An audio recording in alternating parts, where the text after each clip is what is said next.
Tonight I'd like to talk about the Black Swan.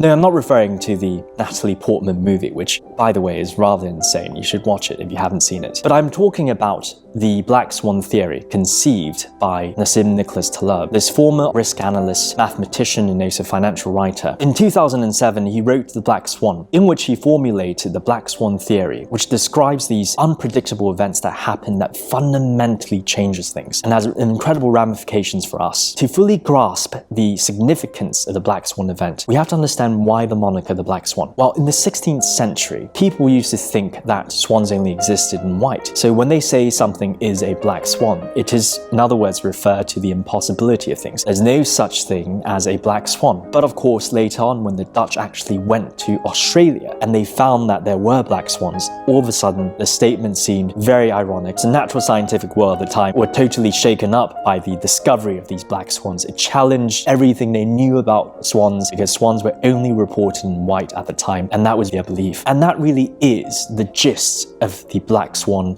theory and the Black Swan events. It describes events that happen that are totally unexpected and also totally unpredicted, which goes against our systems of beliefs and our convictions, and yet when they do happen, they fundamentally transforms and changes and alters the systems and the orders of things. So they are entirely disruptive, transformative, yet entirely unpredictable and unexpected, and because of that, inevitably we usually are unprepared. Taleb was really writing about the Black Swan in the context of finance and economics, which there are many examples and instances of such occurrences. For example, the 2008 financial crisis is a Black Swan event. Many people leading up to the crisis, they believed in the robustness of the housing market at the time. And because of this belief, this collective belief, this conviction we all had, many people were easily getting loans to buy houses. Of course, that eventually escalated and bubbled, and despite our conviction, the unpredictable, the totally unexpected crash happened when reality caught up to our convictions and the entire thing collapsed, and that led to this massive global financial crisis that no one was prepared for. It transformed the entire landscape, finance at the time, and of course, the institutions going forward. Now, even before that, we can of course think of also the dot-com bubble, where many people were really incredibly excited with the frenzy of the rising technology of the internet, that any company that had the dot-com moniker in its name, they would easily get funding, and funding really flowed into these dot-com companies and really grew and grew and grew. And despite the fact that all of us at the time were sold on this idea of the dot-com and its rise,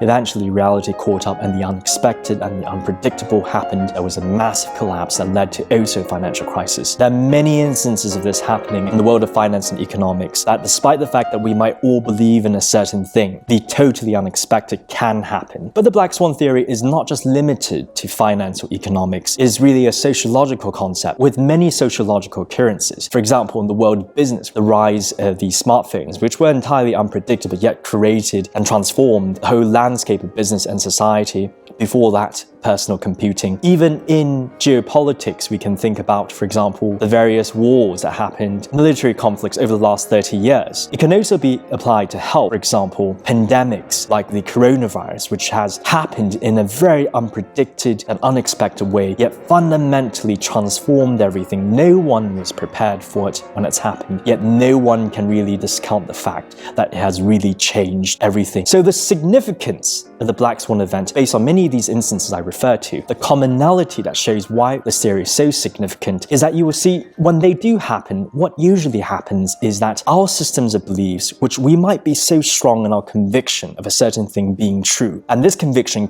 might be reinforced collectively by people around us, which really creates a form of confirmation bias or herd mentality. Yet despite how strongly we might believe a certain thing to be true, established systems based on our beliefs, Black Swan events can happen regardless of our convictions and these systems that we've built. And they go to fundamentally challenge these systems that we have. And not only do they challenge everything, they fundamentally transform and create entirely new orders that goes against it. In other words, they turn almost upside down. And most of the time when they do happen, they're unpredictable and so unexpected that we are incredibly unprepared for them and we are caught off guard and we're deeply impacted by them as such. So how do we overcome these Black Swan events and master them? Well, really a few things. Firstly, it is to recognize that despite how strongly we might believe in certain things and establish our own systems of beliefs, we might be wrong. We have to be prepared that our thinking, even if it is collectively reinforced by other people, we might be wrong. And we have to really learn to be able to depart from our own positions of belief. And as easy as that sounds, as it is being said, it is actually very difficult to do, because as part of human nature,